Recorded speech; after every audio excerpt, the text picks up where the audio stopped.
पीठ में थाप दे दे करके सुला देती है। और वही बालक जब रात्रि के 2 बजे जाग जाता है ना,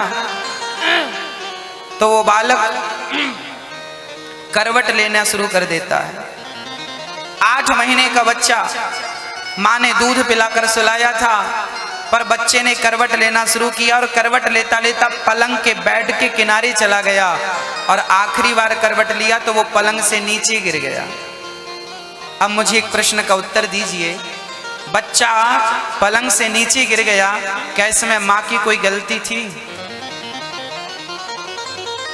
बोलो, कोई गलती थी? कोई गलती नहीं थी। माँ ने तुझे छाती से चिपका करके सुलाया था, तू ही होशियार बन गया, करवट ले लेके चला गया, गिर गया। अब गिर गया है तो क्या खुद पलंग पे चढ़ सकता है? 8 महीने का है, पलंग से गिर गया है, क्या खुद चढ़ सकता है? खुद नहीं चढ़ सकता, परंतु कुछ कर सकता है। क्या कर सकता है? वो अपनी माँ को पाने के लिए जानते हैं क्या करेगा? रोएगा। और जब रोएगा तो माँ की आंख खुलेगी और माँ देखेगी कि मेरा लाल जमीन पे गिरा पड़ा है। बच्चे का रोना सुन करके माँ उठ करके बच्चे को छाती से लगा लेगी। बस भक्तों, जैसे बच्चा अपनी माँ को प्राप्त करने के लिए रोता है और उस बच्चे के पास रोने के सिवा दूसरा चारा भी तो नहीं है, कोई ऑप्शन है? बताइए। हाँ मेरी माँ, जैसे उस बच्चे के पास रोने के अतिरिक्त कोई ऑप्शन नहीं है, ऐसे हम ही वो बच्चे हैं, जब तक रोकर पुकारेंगे नहीं तब तक मेरा भगवान सुनेगा नहीं। आप भक्तों को जब तक रोना नहीं आया तब तक आप उसे प्राप्त कर नहीं सकते, और रोना आ गया तो आप उसे प्राप्त कर सकते हैं। भगवान को पाना हो तो बहुत कठिन काम नहीं है, बस उसकी याद में, उसके चिंतन में, उसके वियोग में रोना शुरू कर दीजिए। और रोकर जब पुकारेंगे तो मुझे नहीं पता कि वो कहाँ है, पर मेरा रोना सुन करके वो जहां भी होगा, जैसे बच्चे का रोना सुनकर माँ उसके पास पहुंच जाती है, बच्चा माँ के पास नहीं जाता, माँ बच्चे के पास आती है, ऐसे भक्त जहां खड़ा होकर रोएगा भगवान वहां पहुंच करके भक्त को हृदय से लगाएगा। उसे कभी नहीं जाना पड़ेगा उसके दर पे। आपको केवल एक ही कार्य करना है, उसकी प्राप्ति के लिए केवल 2 आंसू बहाने। मेरी माँ, मैं इतना अभागी हूं, मैं अपनी बात कर रहा हूं, आपकी नहीं। हम इतने अभागी हैं कि हमारी आंखों से आंसू भी नहीं आते उसके लिए। हाँ, हम लोग दुनिया के लिए रोते हैं पर भगवान को याद करके कभी रोते नहीं हैं। भक्तों, बस मेरी आपसे छोटी सी प्रार्थना है कि कभी समय निकाला करो, एकांत में बैठा करो। दुनियादारी के लिए हम लोग बहुत रोया करते हैं, थोड़ा सा नुकसान हो जाता है हम लोग रोने लगते हैं, परिवार में कोई मर जाता है हम लोग बाल्टियों से आंसू बहा देते हैं। भक्तों, जितना दुनिया वालों के लिए हम रोते हैं ना, उसका आधा भगवान के लिए रो देंगे ना, भगवान आपके सामने आकर खड़ा हो जाएगा। बस रोने की देर है, उसके आने की देर नहीं है। एक भी भगत का आप नाम बताओ जिसने रोए बिना भगवान को पा लिया हो। मीराबाई रात रात रोया करती थी बैठकर उस कृष्ण के वियोग में। अच्छा, जिससे प्रेम होता है ना, वो ना मिले तो रोना तो होता है ना। यदि भगवान से आपने प्रेम किया होगा तो उनकी याद में आंसू जरूर आएंगे, और आंसू नहीं आ रहे हैं आपके तो समझ लेना कि अभी प्रेम ही नहीं है। हाँ, आपका बेटा 4 दिन के लिए चला जाए कहीं, माँ रो रो के घर भर देती है, क्योंकि बेटे से प्रेम है। भगवान नहीं मिले, बुढ़ापा आ गया, बाल पक गए, 4 दिन बेटा ना मिलता तो आपकी क्या हालत होती। बुढ़ापा आ गए, अभी तक भगवान नहीं मिले, कौन रो रहा है? किसे पड़ी है भगवान की? सब तो जी रहे हैं ना आनंद से। भगवान चाहिए किसे?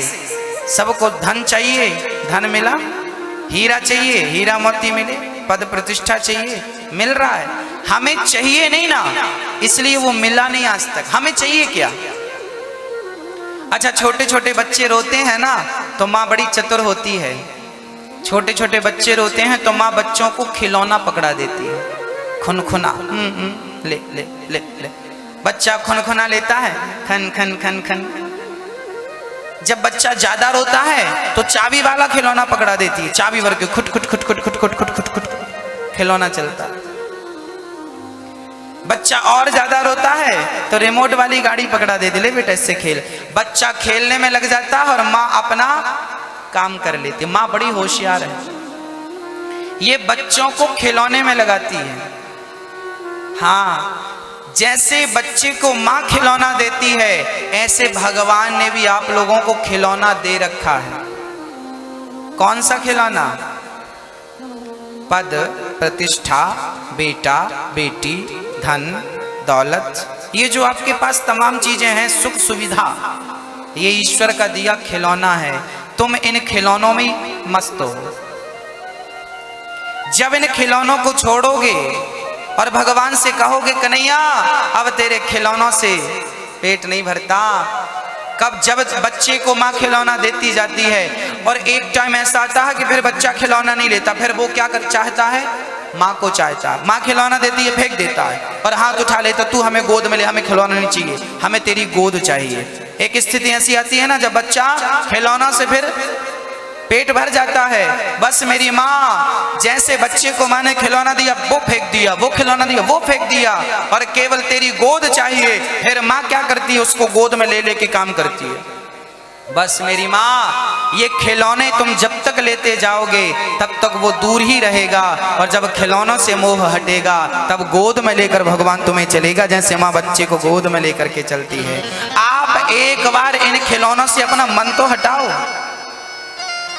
एक बार खिलौनों से। गुरुजी हमारी कोठी है, हमारा बंगला है, ये तुम्हारी कोठी नहीं है, ये तुम्हारा बंगला नहीं है, ये खिलौना है, ईश्वर ने दे रखा है। इस चमकीली दुनिया में तुम मस्त हो। जो रियल ईश्वर को जिसको पाने आए थे वो रास्ता भटक गए हो इनके चक्कर में।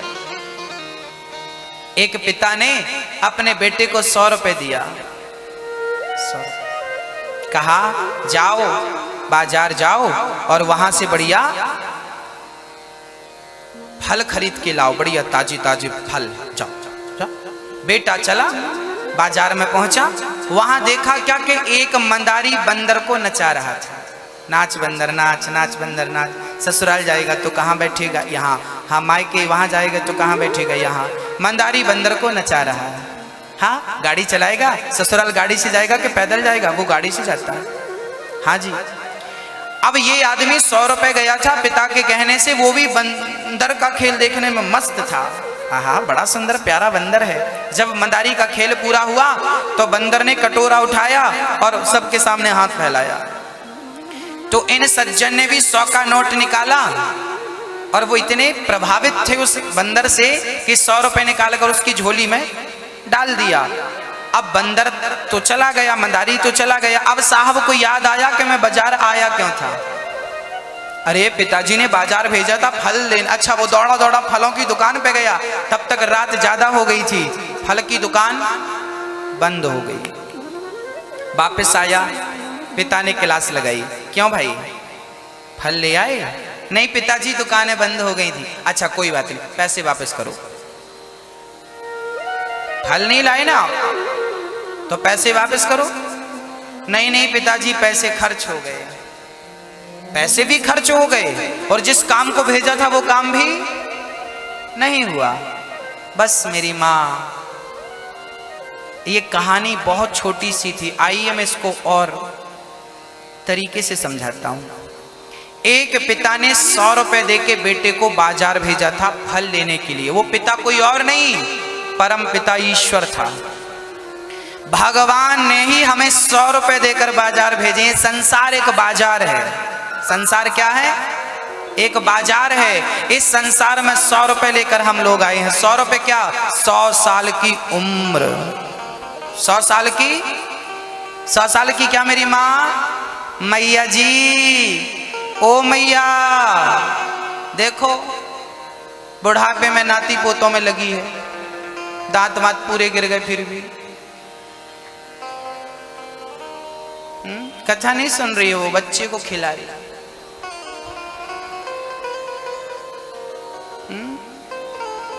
ओ मैया यहां देखो, यहां दिख रहा? राधे राधे, सुन रही हो? नहीं, फ्यूज है कान क्या मेरी माँ? चलो, कुछ कुछ तो सुन रही हो, कुछ सुन रही हो, कुछ सुनना चाहती नहीं हो। मोह ममता कक्षा तक नहीं छोड़ रही है आपको। ध्यान दो मेरी माँ, कक्षा में आई हो सुन लो, नाती पोते तो घर में भी मिलेंगे। यहां आई हो ना, अब आ गई हो तो प्रेम से सुन लो। बुढ़ापे में कान फ्यूज हो जाते हैं, फिर सुनना चाहोगी तो सुन नहीं पाओगी। इसलिए अभी जब तक कान चल रहे हैं तब तक, आंख चल रही है तब तक गोविंद को देख लो, मुंह चल रहा है जब तक राम राम बोल लो, फिर चल नहीं पाएगा। आखिरी में सब बिगड़ जाता है सिस्टम।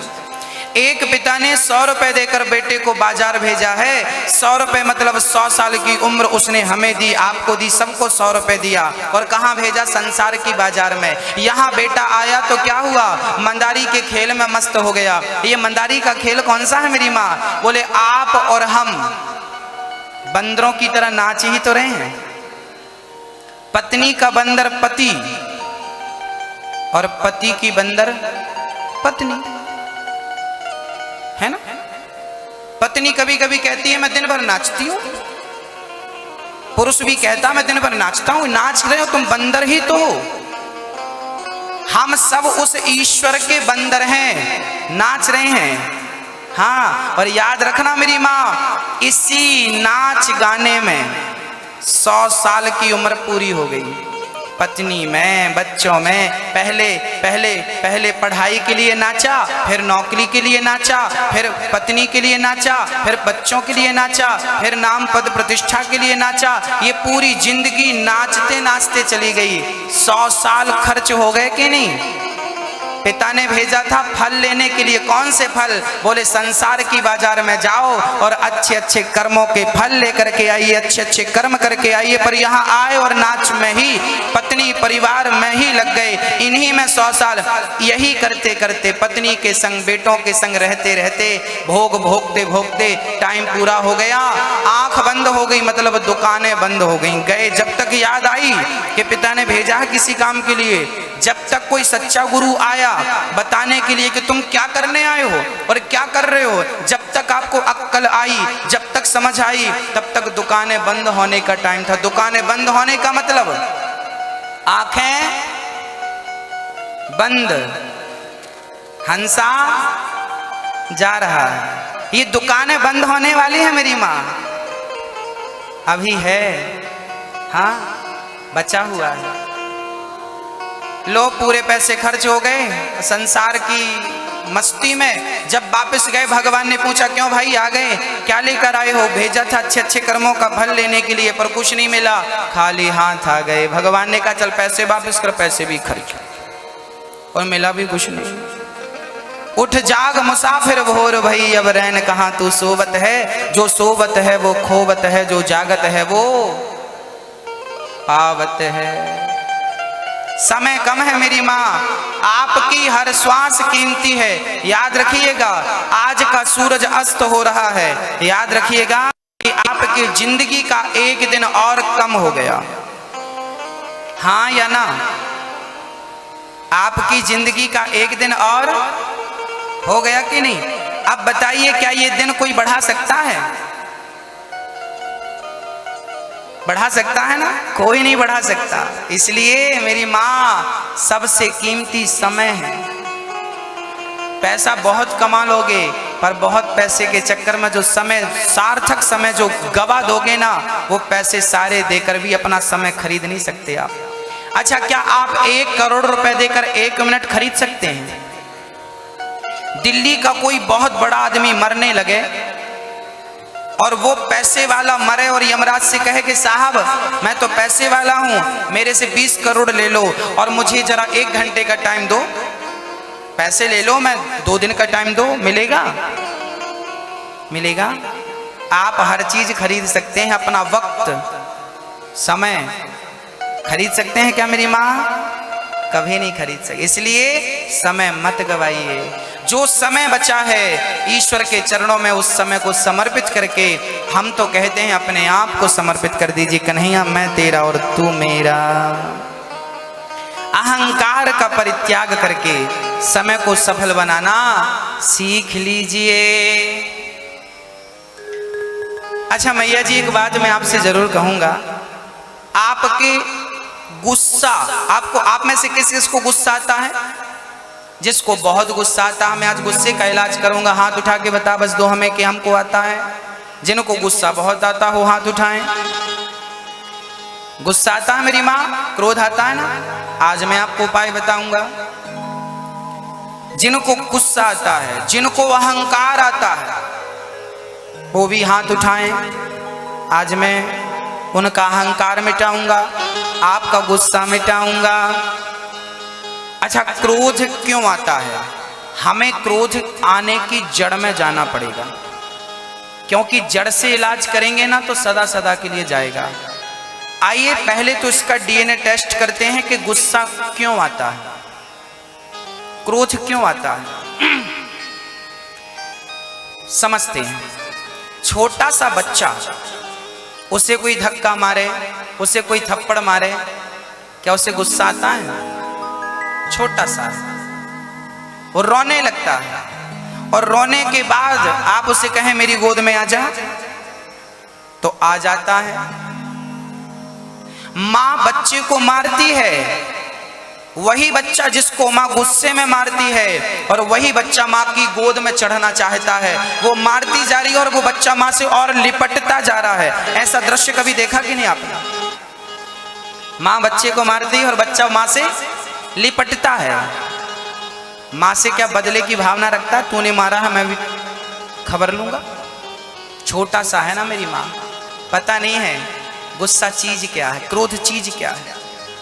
अच्छा, आप जब छोटे थे ना, गुस्सा उस्सा नहीं था, थोड़ा बड़ा हुए गुस्सा आने लगा। गुस्सा आने का कारण है केवल अहंकार। यदि आप अहंकारी हैं तो क्रोध आएगा। यदि आपने अपने अहंकार को शून्य कर दिया, जीरो, तो क्रोध कभी नहीं आएगा। यदि मैं अपने आप को मान लूं कि मैं कुछ हूं और किसी ने मुझे धक्का मार दिया, तो मुझे लगेगा भाई देखो धक्का मार दिया। क्यों? देख के नहीं चलता, जानता नहीं मैं कौन हूं। मैं कौन हूं जब तक मुझे ये बात पता रहेगी तब तक गुस्सा आएगा। जब मैं कुछ ही नहीं हूं ही नहीं कुछ, गुस्सा किस बात का आएगा भाई? इसलिए गुस्से को मिटाना है तो सबसे पहले अपने अहंकार को मिटाना होगा। और याद रखना मेरी मां, भगवान कहाँ है?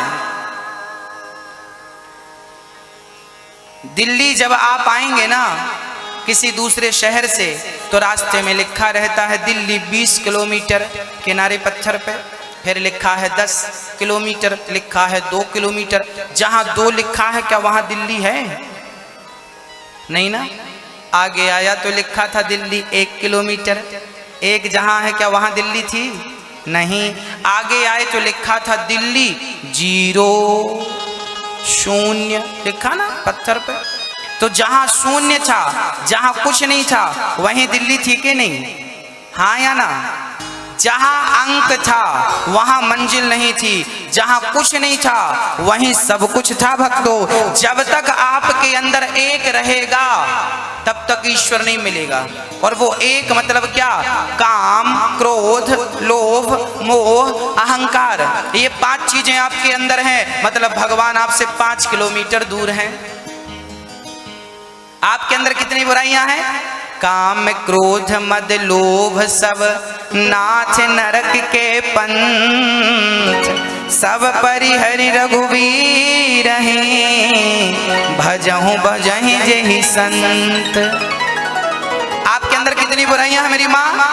काम, क्रोध, लोभ, मोह, अहंकार, निंदा, चुगली, मत्सरता, कपट, क्या क्या नहीं है। जितनी बुराइयां हैं मतलब भगवान आपसे उतने ही किलोमीटर दूर हैं, काम मिटा दिया तो 4 किलोमीटर दूर बचे, क्रोध मिटा दिया 3 किलोमीटर बचे, लोभ मिटा दिया 2 किलोमीटर बचे, अहंकार मिटा दिया ये 1 किलोमीटर बचे, और जो अंदर की बुराइयां हैं वो भी मिट गए। जीरो आया, जहां शून्य था वहीं मेरा कृष्ण था।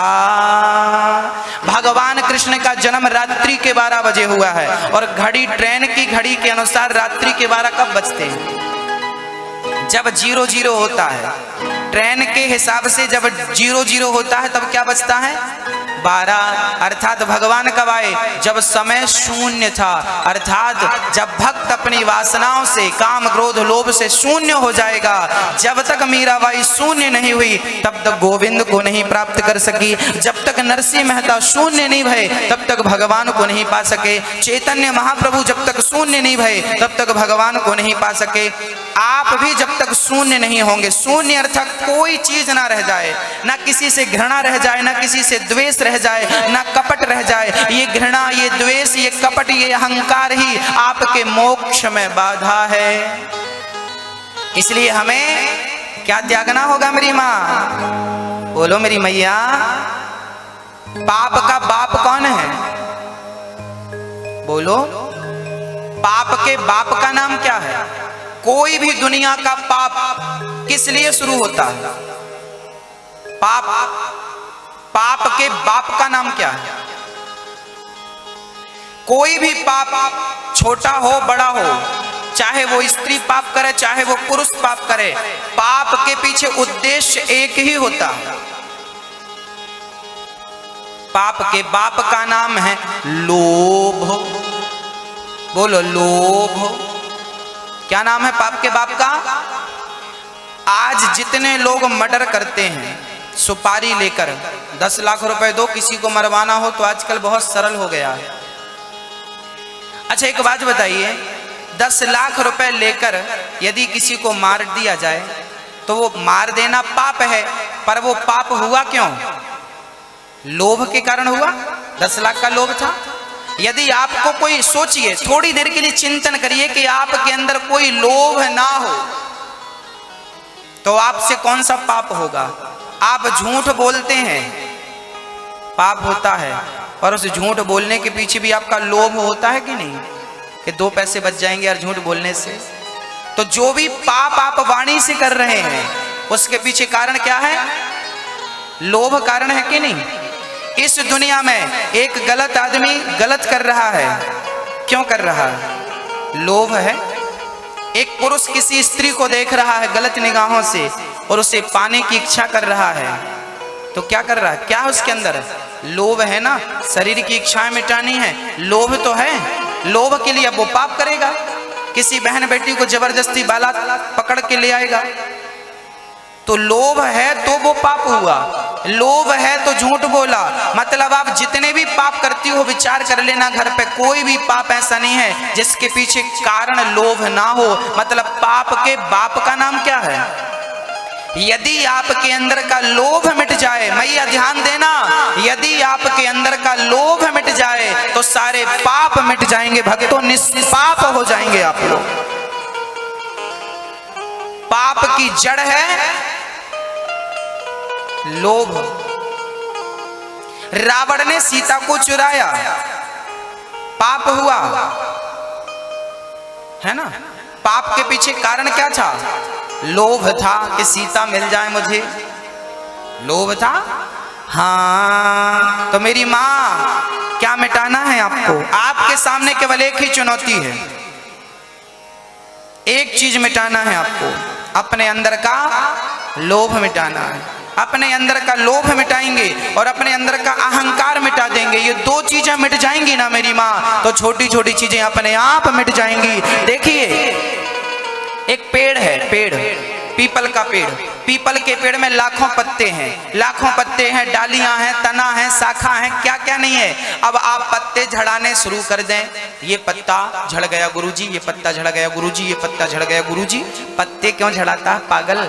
जड़ काट देना, जड़ काट देगा तो सारी चीजें अपने आप झड़ जाएंगी। जो पाप अलग अलग पाप कर दो, गुरुजी आज से मैं निंदा नहीं करूंगा। अच्छा, निंदा ना करना 1 पत्ता झड़ाना है, चुगली ना करना 2 पत्ता झड़ाना है। छोटे छोटे पाप आप छोड़ते हैं ना, ये छोटे छोटे पत्ते हैं, आप जड़ काट दो ना। जड़ क्या है? लोभ सारे पापों की जड़ है, लोभ सारे पापों की। इसलिए संत कहते हैं कि राम इतना दीजिए जा मैं कुटुंब समाए, मैं भी भूखा ना रहूं, कोई साधु न भूखा जाए। ज्यादा लोभ नहीं करने चाहिए, ठाकुर ने जितना दिया उसमें संतुष्ट खुश रहना चाहिए। एक डोली चली एक अर्थी चली,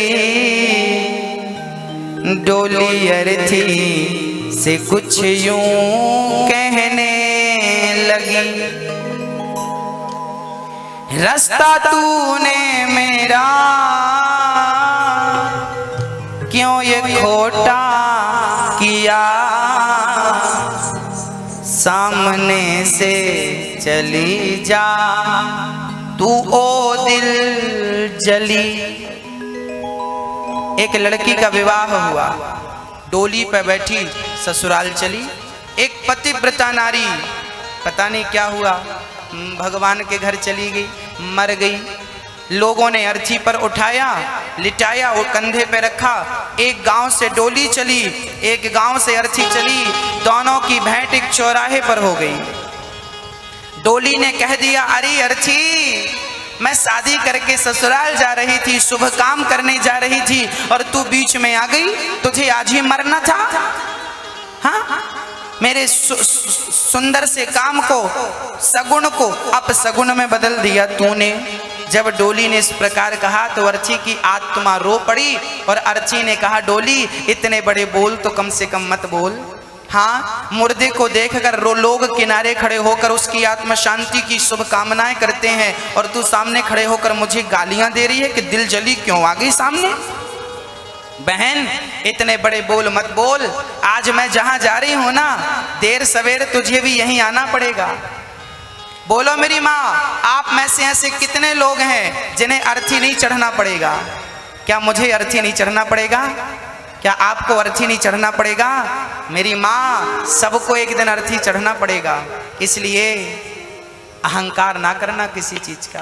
मैया जी, आज आपका वजन 70 किलो है, 80 किलो है, 50 किलो है, हमारा वजन 70 किलो है, 80 किलो है। आज बड़ी अकड़ है, मुझे नहीं जानते। एक दिन वो आएगा जब हम चिता पे जल जाएंगे और हमारी थोड़ी सी राख बचेगी तो हमारे बच्चे घड़ा लाएंगे मिट्टी का और मिट्टी के घड़े पे वो राख डालेंगे और हमारी अस्थियां लेकर के चलेंगे। सच्चाई यही है कि मैं मुट्ठी भर राख हूँ। आज बड़ी बड़ी बातें करता हूँ, मुझे नहीं जानते, मैं ये हूँ, मैं वो हूँ। कुछ नहीं हो तुम, 2 घंटे में तुम राख बन जाओगे। बोलो मेरी माँ, आप में से कौन है जो राख नहीं बनेगा? बनेंगे ना। हम वो राख हैं जो हाथ में लेकर कोई फूंक मारेगा ना तो मैं उड़ जाऊंगा। हम वो राख बन जाएंगे, एक दिन के फूंक मारेगा कोई, उड़ जाएंगे। अब बताइए, हम राख हैं, फूंक मारने से उड़ जाएंगे। अब हम गर्मी किस चीज की दिखाएं आपको? बताओ, हमारे पास ऐसा क्या है कि हम उसकी अकड़ दिखाएं, गर्मी दिखाएं? हमारे पास तो कुछ नहीं है। आप लोग दिखाते हैं तो शायद आप लोगों के पास कुछ हो। पता नहीं राम ने आपको क्या दिया है जिसकी आपको गर्मी है, जिसकी आपको अकड़ है। कई लोग ऐसे ऐसे चलते हैं, इनसे पूछना चाहिए कि भगवान तुम्हारे पास ऐसा क्या है जिसकी तुम्हें गर्मी है? मरोगे तो दशा यही सबकी होनी है। कोई नहीं छूटा इस दशा से, छूटा हो तो बता दो। राज राजे रहे ना बुरानी रही, ना बुढ़ापा रहा ना जवानी रही। ना बुढ़ापा बचेगा ना जवानी। अंत में लखपति को न धेला जुड़ा, हंस जब भी उड़ा तो अकेला उड़ा। राज राजे राज राजे रहे ना बुरानी रही, ना राजा रहे ना रानी रही, ना बुढ़ापा रहा ना जवानी रही। एक भी धेला नहीं बचेगा आपके पास जब जाओगे। लोग पैसे बरसाएंगे मुर्दे के ऊपर, पर वो मुर्दा 1 रुपए समेट नहीं सकता। जो समेट सकते हो वो केवल राम नाम धन है। जो कमा सकते हो कमा लो, जाना सबको खाली हाथ है। बस राम नाम की पूंजी आपके संग जाएगी। एक डोली चली, एक अर्थी चली, डोली अर्थी से कुछ यूं कहने लगी, रास्ता तूने मेरा क्यों ये खोटा किया, सामने से चली जा तू ओ दिल जली। एक डोली चली, एक अर्थी चली, एक डोली चली, एक अर्थी चली, डोली अर्थी से कुछ यूं कहने लगी, डोली अर्थी से कुछ यूं कहने लगी, रास्ता तूने मेरा क्यों ये खोटा किया, रास्ता तूने मेरा क्यों ये खोटा किया, सामने से चली जा तू ओ दिल जली, सामने से। चली जा तू दिल जली। डोली ने अर्थी का अपमान किया तो अर्थी ने कहा, डोली इतने बड़े बोल मत बोल, जाना तुझे भी वही है एक दिन। फर्क इतना है कि मैं जल्दी जा रही हूं, तुझे थोड़ा देर से जाना पड़ेगा। वो कौन है जो तुझ में और मुझ में अंतर नहीं समझते? अर्थी ने कहा, डोली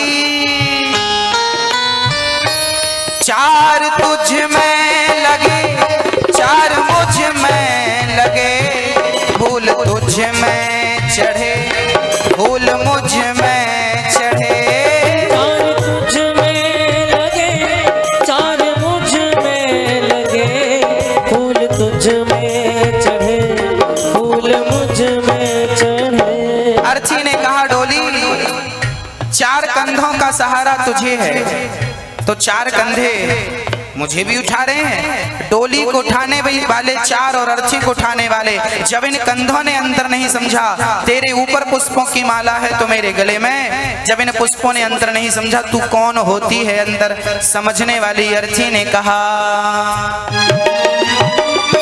चार तुझ में लगे, चार मुझ में लगे, फूल तुझ में चढ़े, फूल मुझ में चढ़े, चार तुझ में लगे, चार मुझ में लगे, फूल तुझ में चढ़े, फूल मुझ में चढ़े।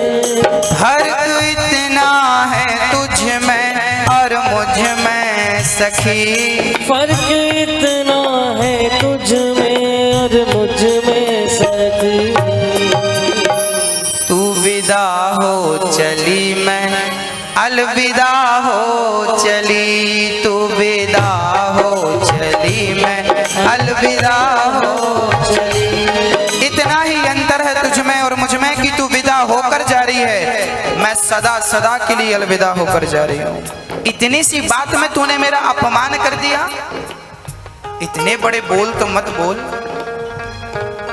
आज जैसी साड़ी तूने पहन रखी है ना लाल कलर की, मेरी भी शादी हुई थी, मैंने भी तेरे जैसे ही श्रृंगार किया था।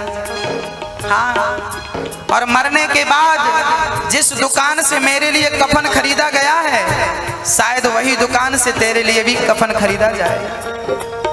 अर्थी ने कहा, डोली समय में तुम्हारा आज है, धन दौलत की धनी हो, रूप रंग की धनी हो, अकड़ मत दिखाना, किसी का अनादर अपमान ना करना, ईश्वर तुम्हारे हर कर्मों को नोट कर रहा है। अर्थी ने कहा, डोली अंतर क्या है तुझ में और मुझ में जरा देख। अर्थी ने कहा, डोली से मांग तेरी भरी, मांग मेरी भरी, चूड़ी तेरी हरी, चूड़ी मेरी हरी, मांग तेरी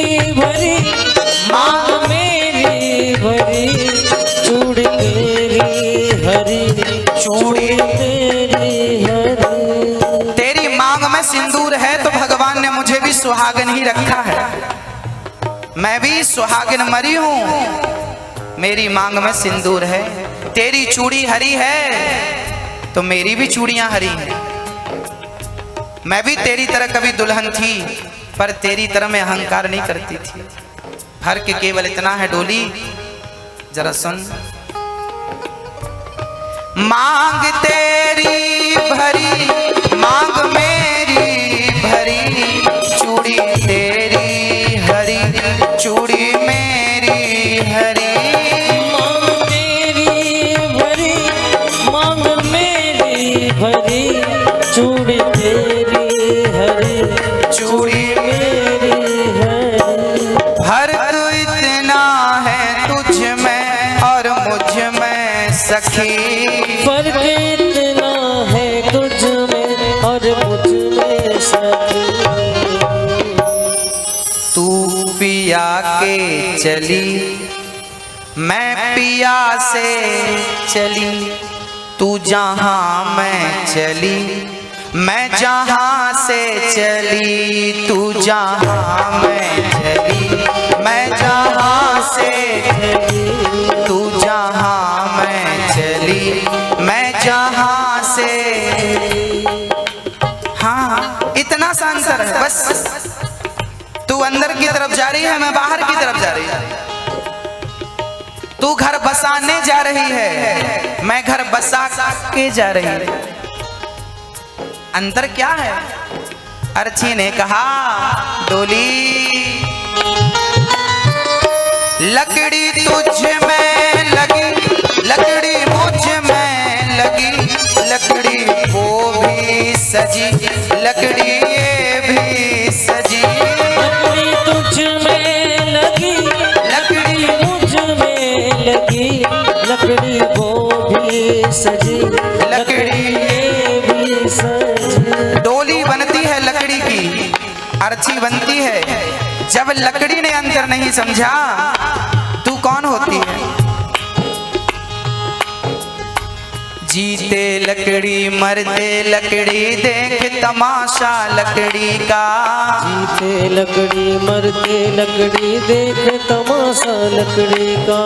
पैदा हुआ जब पलना डाला, वो पलना था लकड़ी का। पैदा हुआ जब पलना डाला, वो पलना था लकड़ी का। भूख लगी है रोटी दे दो, चौका बिलना लकड़ी का। भूख लगी है रोटी दे दो, चौका बिलना लकड़ी का। शादी करने गया था तू जब मंडप बना था लकड़ी का। शादी करने गया था तू जब मंडप बना था लकड़ी का। बेटे ने अब साथ छोड़ा, हाथ में डंडा लकड़ी का। बेटे ने अब साथ छोड़ा, हाथ में डंडा लकड़ी का। जीते लकड़ी, मरते लकड़ी, देख तमाशा लकड़ी का। जीते लकड़ी, मरते लकड़ी, देख तमाशा लकड़ी। अर्ची ने कहा डोली, पलने से शुरू होती है यात्रा और बुढ़ापे में हाथ के डंडे में जाकर के पूरी हो जाती है यात्रा।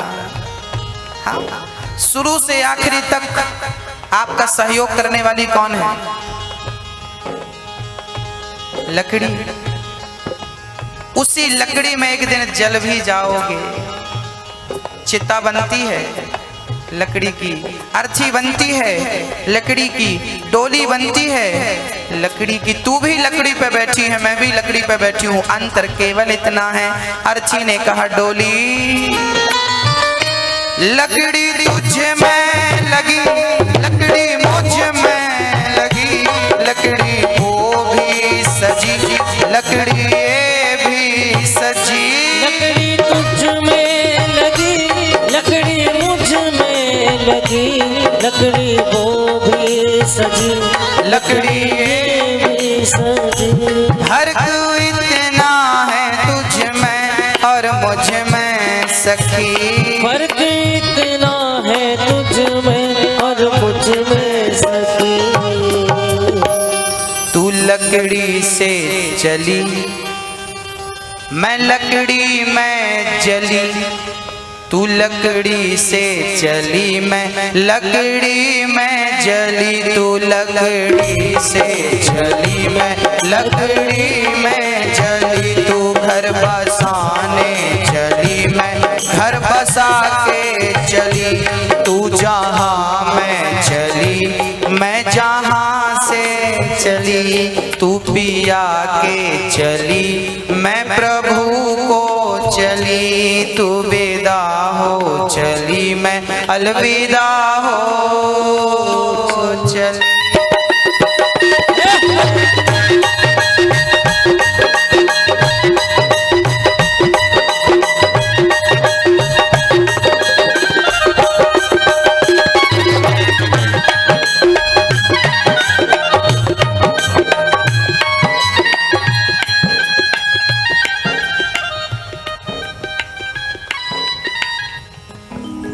दोनों अपने अपने मार्ग चली गई, अहंकार मिट गया अर्थी का। कथा सुनने के बाद भी आपका अहंकार ना मिटे तो समझ लेना कि आपने कथा सुनी ही नहीं। हाँ मेरी माँ, यहाँ जितने भक्त बैठे हैं, यदि आपका अहंकार नहीं मिटा, आपका जरूरत से ज्यादा लोभ नहीं मिटा, तो समझ लेना आप लोग कि आपने ठीक तरह से कथा नहीं सुनी। उद्धव जी महाराज को आखिरी में श्री राधा रानी का दर्शन कराया गया, सारा ज्ञान बह गया पानी बनकर, चरणों में लौट गए और राधा रानी के चरणों के रज में श्री उद्धव जी स्नान करने लगे। उठा उठा के रज को शीश पे रखने लगे।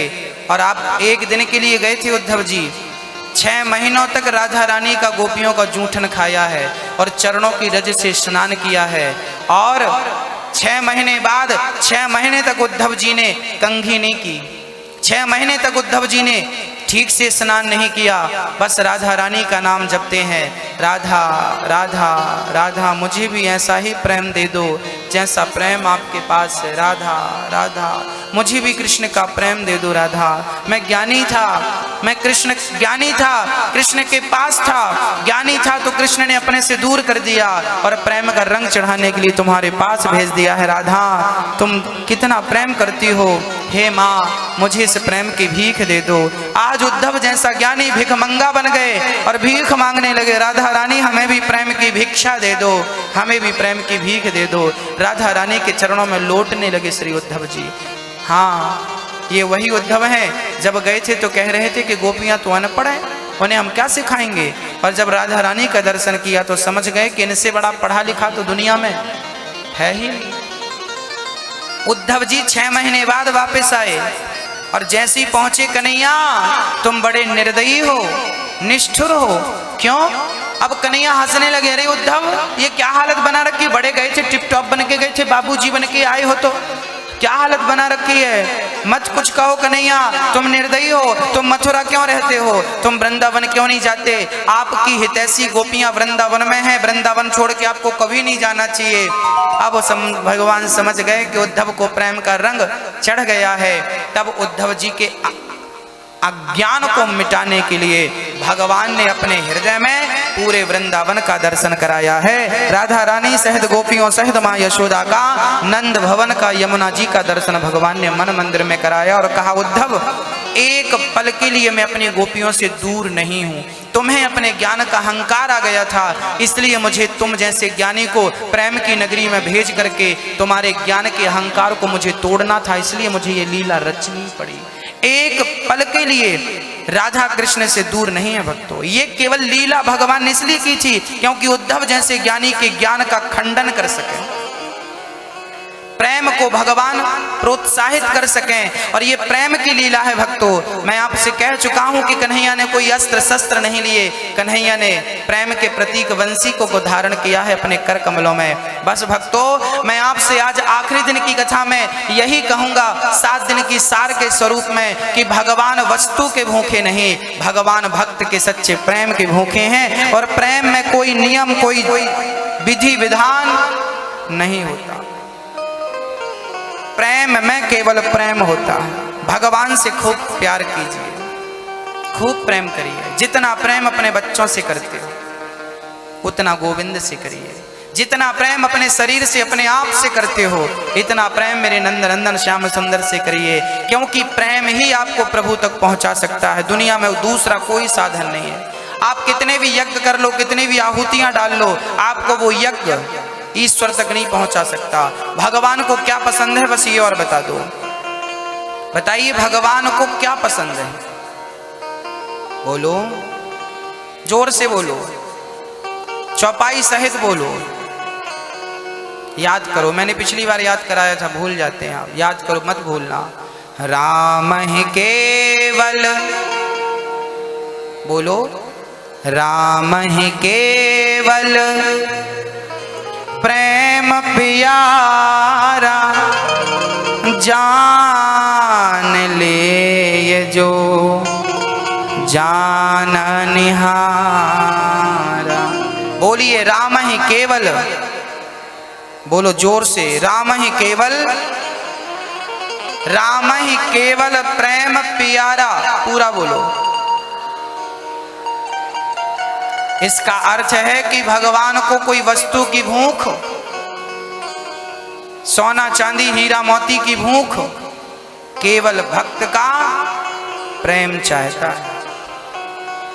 भगवान से केवल प्रेम करिए, कोई दूसरी चीज की उन्हें आवश्यकता ही नहीं है ना। नारियल चढ़ाओगे भगवान को, ये तुम्हारे घर पे थोड़ी होता है, इनको बनाया भी उन्हीं ने है। उनकी चीज उनको क्या चढ़ाना? चढ़ाना है तो अपने अहंकार को चढ़ा दीजिए। चढ़ाना है अंदर की बुराइयों को चढ़ाकर भगवान के बन जाइए। बोलिए भक्त वत्सल भगवान की। भक्तों, जैसा प्रेम आप लोग भगवान से करते हैं बस ऐसा ही प्रेम भगवान के साथ साथ अपने बूढ़े माता पिता से, अपने सास ससुर से करते रहिएगा।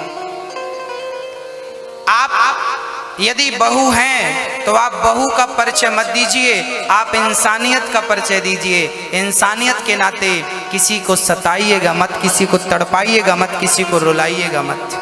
इंसानियत का परिचय दीजिएगा बस। हाँ मेरी माँ, और सेवा करने से जो आप लोग भाग जाते हैं ना, सारी बहुएं। एक पिताजी अपनी बिटिया के लिए ऐसा घर ढूंढ रहे थे जिस घर में सास ससुर ना हो।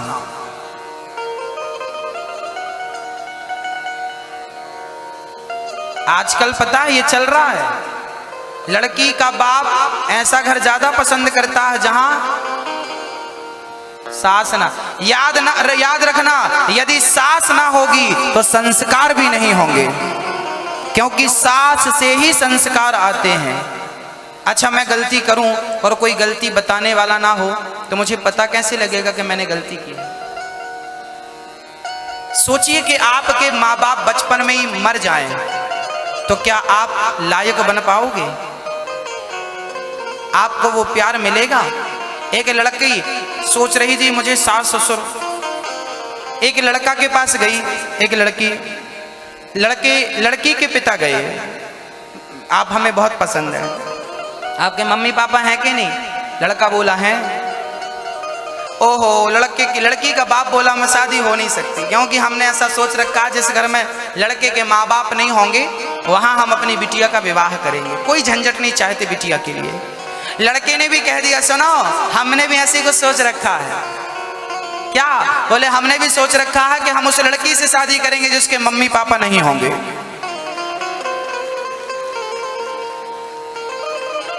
माँ बाप बोझ क्यों बनते जा रहे हैं? माँ बाप बोझ इसलिए बनते जा रहे हैं क्योंकि माँ बाप ने बच्चों को संस्कार देने छोड़ दिए हैं। क्या छोड़ दिया है? संस्कार देने छोड़ दिए। मेरी माँ, हमारे देश में श्रवण हुआ करते थे। महाराष्ट्र में कुंडलीक नाम का एक भक्त हुआ। कुंडलीक अपने बाप का, अपनी माँ का एक ही लौता बेटा था। वो लौता बेटा, इकलौता बेटा आज अपने माँ बाप से बहुत प्यार करता था। शादी हुई तो इसके बाद पता नहीं पत्नी ने कौन सा गुरु मंत्र दिया, मम्मी पापा को देखा ही नहीं। अच्छा, हमारी माता सारी नहीं, पर कुछ माताओं के पास ऐसा मंत्र होता है जो अपने पति को अपने वश में कर लेती हैं, और ऐसा वश में करती हैं कि कह देती हैं, सुनो अपनी माँ की सेवा मत करना। पता नहीं। अच्छा मैया, ऐसा कौन सा मंत्र हमें भी बता दो, हम भी वश में कर लेंगे सबको, जैसे आप लोग कर लेती हो अपने हस्बैंड को। वो जीवन भर बैंड बजाती हैं फिर।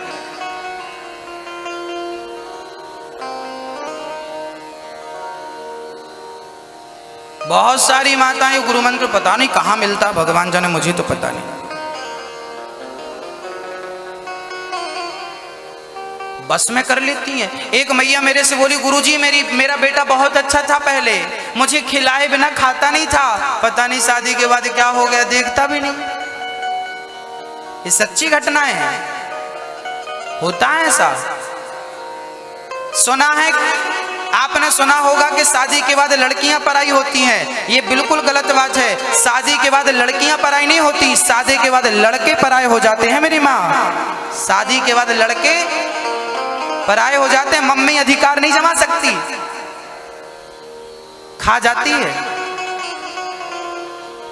ये संस्कारों की कमी है मेरी माँ, केवल संस्कारों की कमी। क्षमा चाहता हूं। बच्चों को अच्छे संस्कार दीजिएगा, बहुओं को अच्छे, क्योंकि बहू आकाश से नहीं आती, अरे बेटी ही तो बहू बनती है। यदि माँ अपनी बेटी को संस्कार देने लगे तो बेटी जाकर जिस घर में बहू बनेगी वो संस्कारवान घर होगा, वो सौभाग्यशाली माँ बाप होंगे, सास ससुर होंगे, जहाँ संस्कारी बहू पहुंचेगी, जो अपने संस्कार के बल से घर को स्वर्ग बना देगी, सेवा के बल से घर को स्वर्ग बना देगी। आजकल चक्कर क्या है पता है? शादी के 1 महीने बाद ही लड़की न्यारी हो जाती है। न्यारी अलग, जानते हैं आप लोग? आजकल की लड़कियां ये सास ससुर के साथ, फैमिली के साथ रहने ही नहीं चाहती, इनको अकेला चाहिए। ये संस्कार की कमी है मेरी माँ। पहले की माँ कहती थी, बेटा ससुराल जा रही हो, पति तुम्हारा भगवान है, सास तुम्हारी माँ है, अब हम तुम्हारी माँ नहीं है, ससुर तुम्हारा पिता है, देवर तुम्हारा भाई है, जिठानी तुम्हारी बड़ी बहन है, अब तुम्हारी लाश आनी चाहिए, ससुराल से कोई शिकायत नहीं आनी चाहिए, मर जाना बेटी पर हमारा नाम मत डुबाना, खूब सेवा करना, पति भगवान है। पहले की माँ अपनी बिटिया को ये उपदेश करती थी, और आज की माँ कहती, सुनो फोन लेके जाओ, कुछ 3-5 करे फोन लगाना, गुंडे भिजवाऊंगी। दहेज दिया है, वही फोकट में किया, बोल देना एक बार। आजकल की मम्मी ऐसी है मॉडल, गुंडे भिजवाती है। अभी बंद करा दूंगी मैं, हाँ मेरी बेटी को परेशान किया तो। कई बार तो माँ बाप की गलती के कारण बेटियों का घर टूट जाता है। जरूरत से ज्यादा प्यार अच्छा नहीं होता मेरी माँ। हाँ आप सब समझ रही हो, आप सब समझदार हैं, क्या समझा सकते हैं हम आपको। बस प्यार से रहिए, यही कहेंगे आखिरी बात। रिश्ते ईश्वर की देन है, निभाइए, अपनी जिम्मेदारियों से भागिए मत। जहां हो प्यार से रहिए, वहां रहकर गोविंद को याद करिए, उस मार्ग को छोड़िए मत, वहीं रहिए, ईश्वर को याद करिए। भक्तों, बूढ़ी माओं की सेवा करिएगा। आजकल बहुओं को सास बोझ लगती है, भूल जाती हैं कि तुम भी कभी बुढ़ापे की शिकार बनोगी, तुम्हारी सेवा कौन करेगा। इसलिए मैंने एक दिन कहा था सारी बहुओं से कि कम से कम 30-30 सेकंड अपनी सास के पांव दबाएं। आप में से कौन बहुएं हैं? कम से कम 30 सेकेंड। आज कथा का आखिरी है, फिर मैं दोहरा देता हूं, आपको भूल जाता ना, रिवीजन करा रहा हूं। आपको कम से कम 30 सेकेंड अपनी सास के पांव दबाने हैं रोज। कौन कौन बहुएं दबाएंगी आज से? याद रखना, यदि आपने अपने सास ससुर की सेवा की है तो भगवान आपको कभी दुखी नहीं रखेगा, भगवान आपकी सेवा करेगा। उठाओ हाथ, कौन कौन बहुएं अपनी सास की कम से कम 30 सेकेंड एक पांव, 30 सेकेंड एक पांव, 1 मिनट अपने सास के पांव दबाएंगे। आप हाथ उठा के बताओ, दबाएंगे? ईश्वर को गवाही दीजिए कि हाँ दबाएंगे। उठाइए हाथ। लो, नहीं उठा रही हो, आपकी बहू दबाएगी आपके? बुढ़ापे में आपके पांव दर्द होंगे, कोई दबाएगा? याद रखना भक्तों, जो दूसरों का सहारा बनता है ना, उसका सहारा भगवान जरूर बनते हैं। जो दूसरों की सेवा करता है उसकी सेवा कोई ना करे, आपकी भगवान खुद किसी रूप में आएंगे और आपके पांव दबाएंगे। मैं विश्वास दिलाता हूँ आपको, ना जाने किस रूप में नारायण मिल जाए, पर अपना धर्म निभाइएगा तरीके से। उठाएं, बहुएं जितनी बैठी हाथ उठा के बताएं कि भाई रोज दबाएंगे पाँव। रोज नहीं दबाएं तो चलो, सास हमारी पास में नहीं रहती गुरुजी, कोई बात नहीं, जब जाया करो तब दबा दिया करो सास के पाँव। अब तो हाथ उठा लो। हाँ। ठान रखा है, पाँव क्यों दबाएंगी हम? चलिए आगे आपकी मर्जी, जीवन आपका है। हमें तो सही मार्ग बताने के लिए यहां बिठाया गया है। एक जंगल में आग लगी, एक जंगल में आग लगी, सारे पशु पक्षी भाग गए। एक छोटी सी नन्ही सी चिड़िया, एक छोटी सी नन्ही सी चिड़िया जिसे गौरैया कहते हैं। क्या कहते हैं? गौरैया छोटी सी चिड़िया होती ना। एक छोटी सी चिड़िया अपनी चोंच में पानी भर भर के जंगल की आग में डाल रही थी। एक कौवा वहां से निकला, काव काव करता। कौवा बोला, चिड़िया जंगल में आग लगी, तुझे पता नहीं, दिखता नहीं है, भाग, मर जाएगी। चिड़िया बोली, कौवा भाई साहब, जिस जंगल में अपना घोंसला बनाया, जिस जंगल में जीवन शुरू किया, आज उस जंगल को जलता हुआ देखकर मैं कैसे भाग सकती हूँ? हाँ, इस जंगल ने हमें जीवन दिया है, आज कैसे जंगल को छोड़ के हम चली जाएं? तो कौवा बोला, क्या कर रही है? बोले, चोंच में पानी भर भर के जंगल की आग में डाल रही है।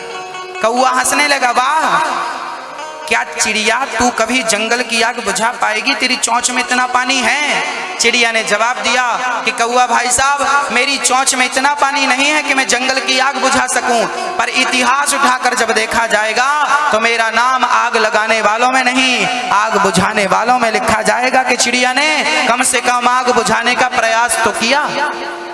बस मेरी माँ, आप भी अपनी चोंच में पानी भर के आग बुझाने का प्रयास करिए। बहुतों ने आग लगा दी है, घृणा की आग, द्वेष की आग, कपट की आग, ईर्ष्या की आग। इस ईर्ष्या की आग में जरा प्यार का, सहयोग का, सेवा का जल तो डालो।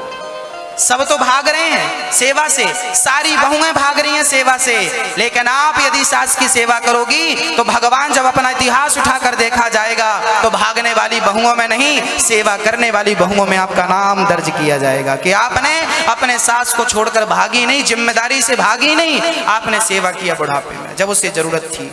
तुम्हारी सास है कितने दिन की? 10 साल 20 साल, मर जाएगी, सेवा नहीं कर रही। मर जाएगी तो आंसू बहाने फ्रंट में आप ही बैठी नजर आओगी रोने के लिए। जिंदा है पानी नहीं पिलाती, मर जाएंगी तो रोने से फायदा क्या? सहयोग करिए किसी का, सहारा बनिए किसी का। रोना काम नहीं चलाएगा, रोने से काम नहीं बनता। मेरी माँ, वृद्ध माताओं के लिए आप लोगों ने भी अपने चोंच में पानी भर भर के सहयोग का जल।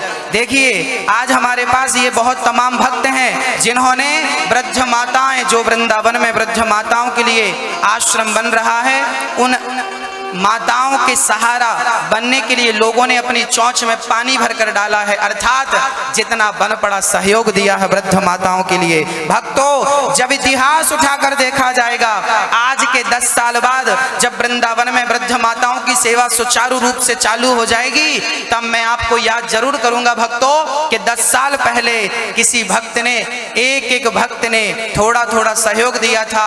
आपके सहयोग को जब तक वहां वृद्ध माताओं की सेवा होती रहेगी तब तक आपके सहयोग को याद किया जाएगा कि आपने भी सहयोग दिया है इस वृद्ध माताओं की सेवा में। ये आश्रम बना है तो इस आश्रम में जो ईंट लगी है उसमें कहीं ना कहीं आपकी भी 1-2 ईंटें होनी चाहिए, आपका भी थोड़ा ही सही पर सहारा होना चाहिए, सहयोग होना चाहिए। एक माँ को आप 21,000 रुपए देकर आजीवन भोजन की व्यवस्था कर सकते हैं। आप हमारे मेंबर बन सकते हैं। वृद्ध माताओं के लिए जो वृंदावन में प्रकल्प चल रहा है, जहां वृद्ध माताएं रहेंगी जिनको बच्चे छोड़ दे रहे हैं, ऐसी तमाम रोती बिलखती माताओं को हम नहीं छोड़ सकते, भले बच्चों ने छोड़ दिया है।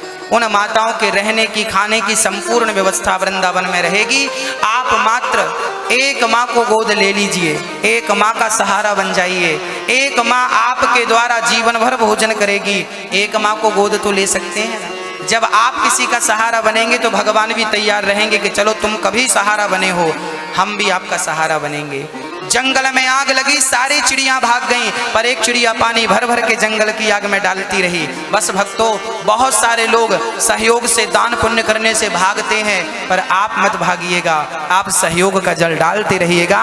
क्योंकि सहयोग करने के बाद जब यहाँ से जाएंगे भगवान के घर और वहाँ पूछताछ होगी तो आप कह सकेंगे कि हमने भी एक माँ का सहारा हम बने हैं, सहयोग किया है। एक माँ को रोटी दोनों टाइम आप दे सकते हैं, योग्य तो दीजिए, और योग्य नहीं है तो भगवान से कहिए कि प्रभु मुझे योग्य बनाइए ताकि मैंने वृद्ध माओं की सेवा कर सकूं। भक्तों, ये कथा आज पूरी हो रही है। 10 अक्टूबर से भोपाल और मंडी द्वीप के बीच में श्री हरिगंगा नगर है। भोपाल के पास मंडी द्वीप रोड में हरिगंगा नगर में श्री यमुना प्रसाद तिवारी जी हैं जो कथा का आयोजन कराएंगे 10 तारीख से। वो भागवत का आयोजन 3 बजे से 6 बजे तक साधना टीवी पर लाइव चलेगा, आप लोग अपने घर पर बैठकर देख सकते हैं साधना चैनल पर। उसके बाद 18 तारीख से 18 अक्टूबर से मिर्जापुर और बनारस के बीच में खैरा गांव है, खैरा कछवा के आगे, वहां पर खैरा में कथा होगी 18 अक्टूबर से। आप वहां भी, जो वहां के भक्त हैं वहां आए, भोपाल के भक्त भोपाल आए। उसके बाद नागपुर के पास भुट्टी बुड़ी है, नागपुर के पास अक्टूबर में कथा है दीपावली के बाद।